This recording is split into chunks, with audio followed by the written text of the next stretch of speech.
Don't forget to subscribe Rizvi Bhai Online for Islamic information.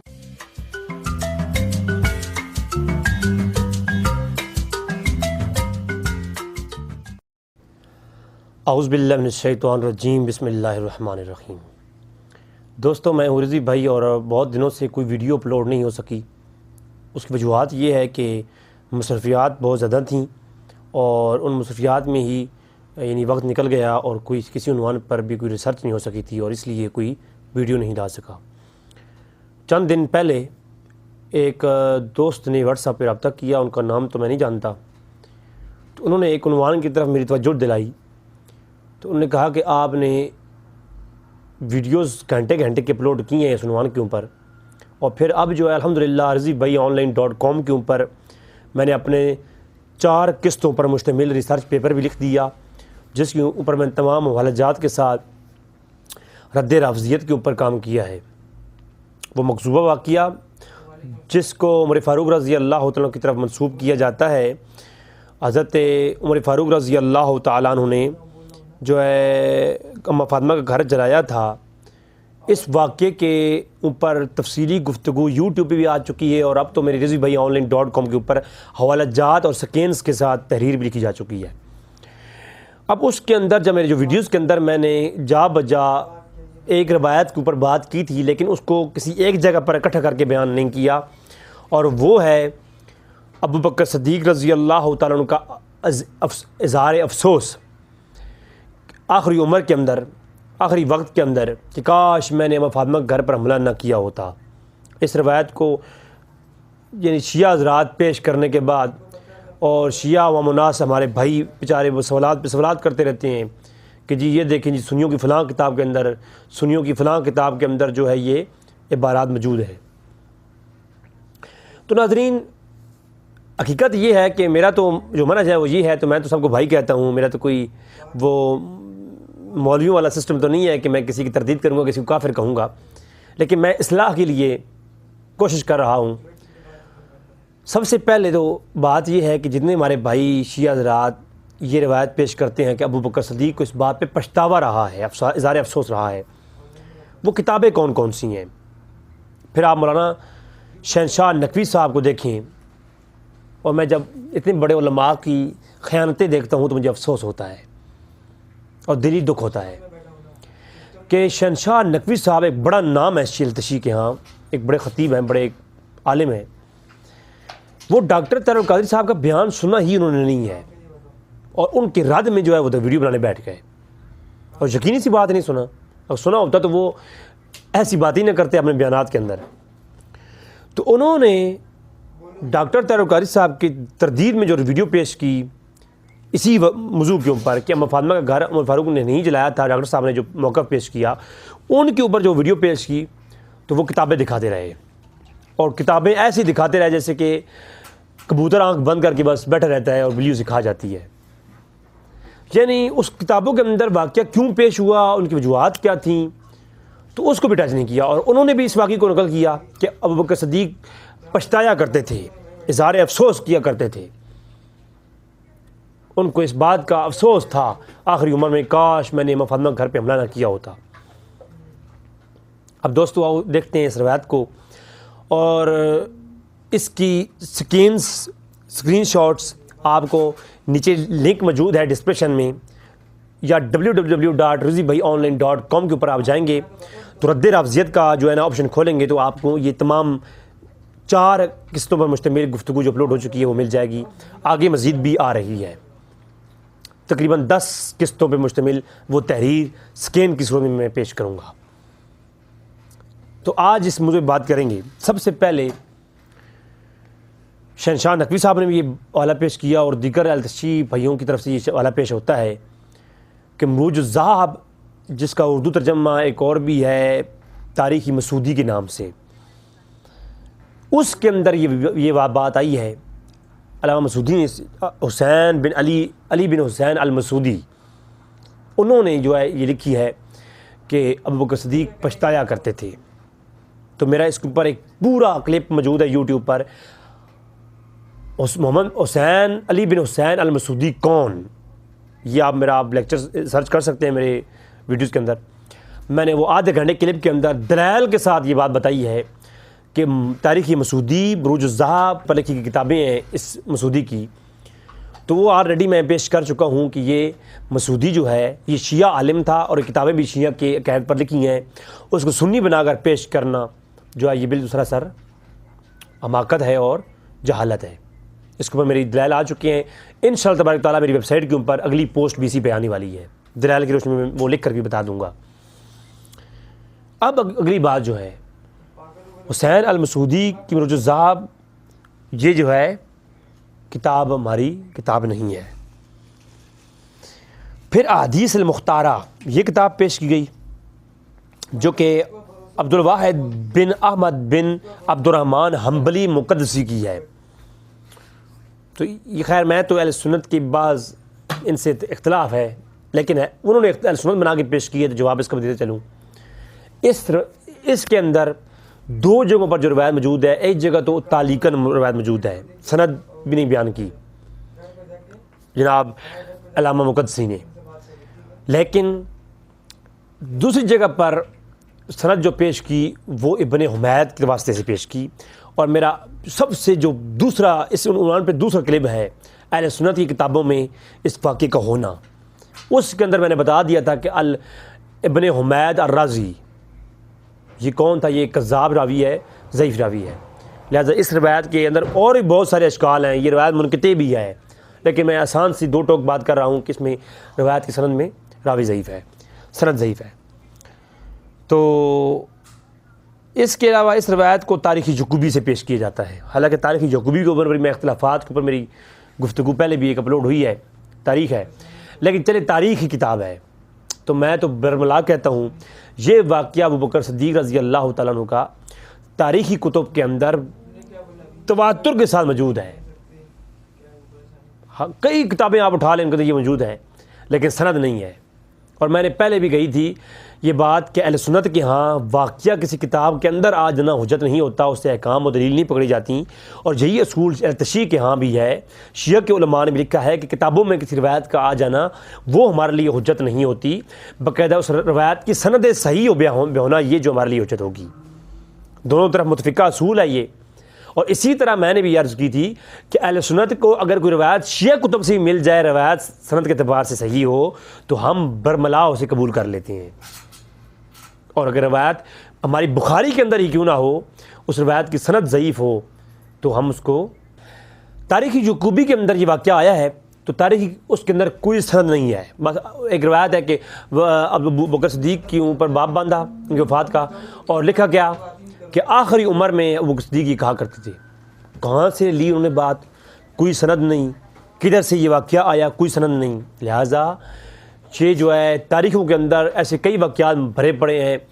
ہمارے لیے سند ہوگی تو سندی بات ہمارے سامنے پیش کریں. یہ واقعہ بے شمار کتب کے اندر ہے، تاریخ اسلام کے اندر، تاریخ دمشق کے اندر، تمام کتب آپ دیکھ لیں، تاریخ طبری کے اندر ابن حمید کی سند کے ساتھ بھی ہے. تو وہ تمام تر روایتیں کیا ہیں؟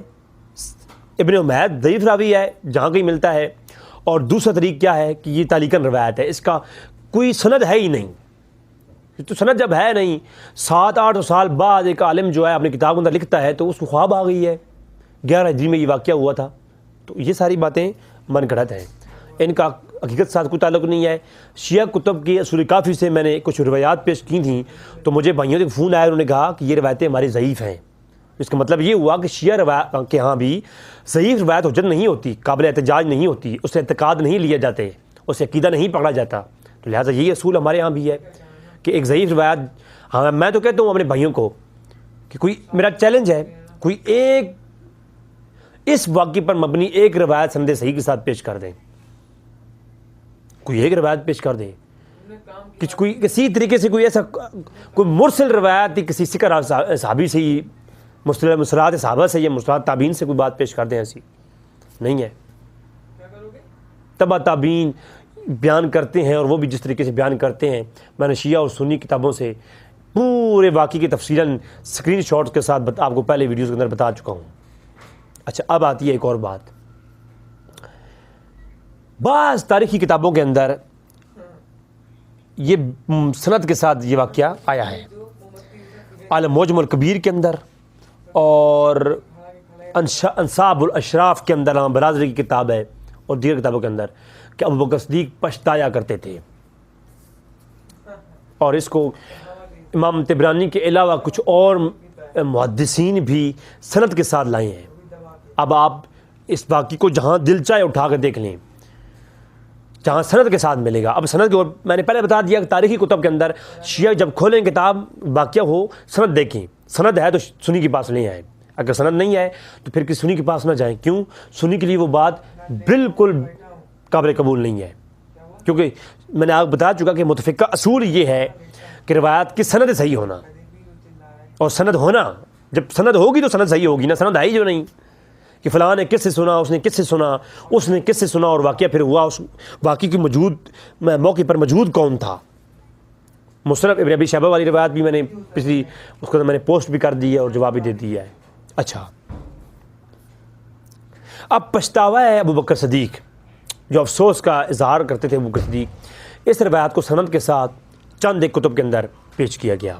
کنز العمال کے اندر ان مولا عمر اسلم، یعنی اسلم راوی بیان کرتا ہے، حضرت علی متقی نے کنز العمال کے اندر اس روایت کو لکھا ہے کہ ابو بکر صدیق پچھتایا کرتے تھے۔ تو میرا اس کے اوپر تاریخ کبیر امام بخاری کی میں نے پیش کی تھی کہ جب ابو بکر صدیق کی وفات ہو گئی، اس وقت اسلم مولا، نہ جو اسلم ہے عمر کا غلام، اس نے نہ اسلام قبول کیا تھا اور نہ وہ مدینے میں تھا۔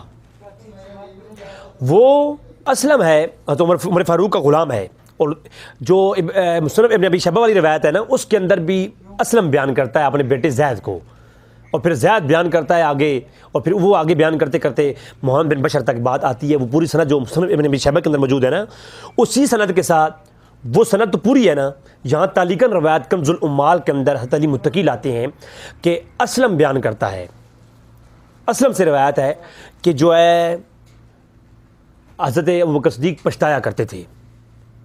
کنز العمال کے اندر جو روایت موجود ہے آپ دیکھ سکتے ہیں۔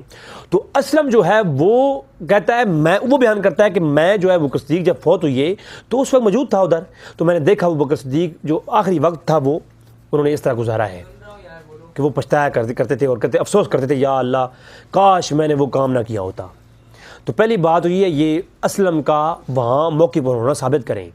میں ثابت کرتا ہوں کہ اسلم عمر فاروق کے دور میں اسلام قبول کیا، اور یہ مدینے کا رہنے والا نہیں تھا، یہ خارجی تھا۔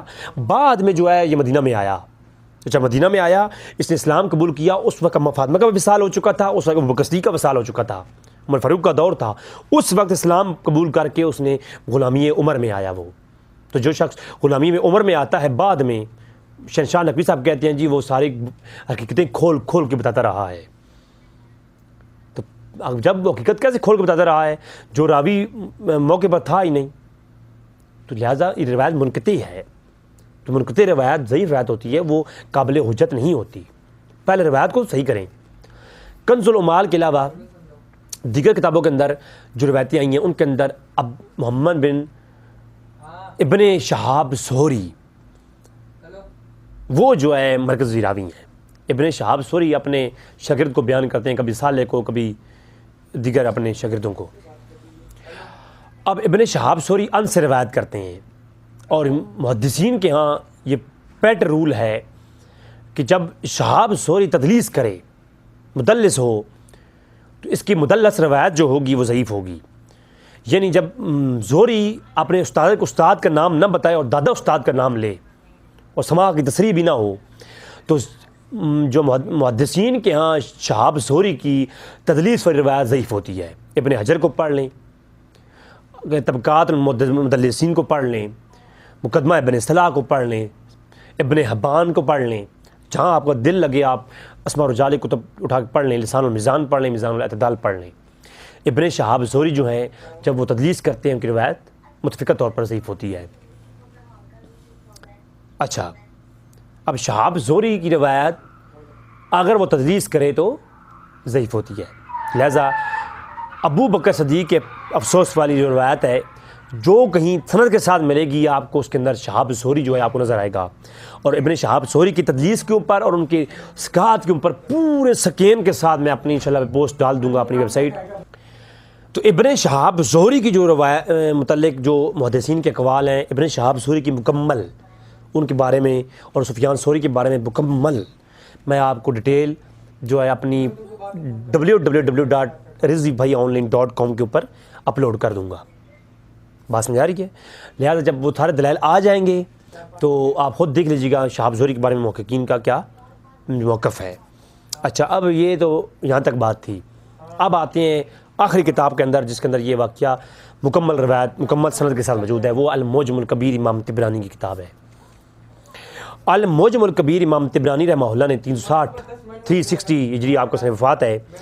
تو امام طبرانی جو ہے المعجم الکبیر کے اندر سند بیان کرتے ہوئے آپ اپنی سند بیان کرتے ہیں، اور اس سند کے اندر دو راوی ہیں جو مرکزی جس روایت کے اوپر روایت ہے جن کے اوپر انصار ہے۔ ایک علوان بن داؤد اور دوسرا ابن حمید۔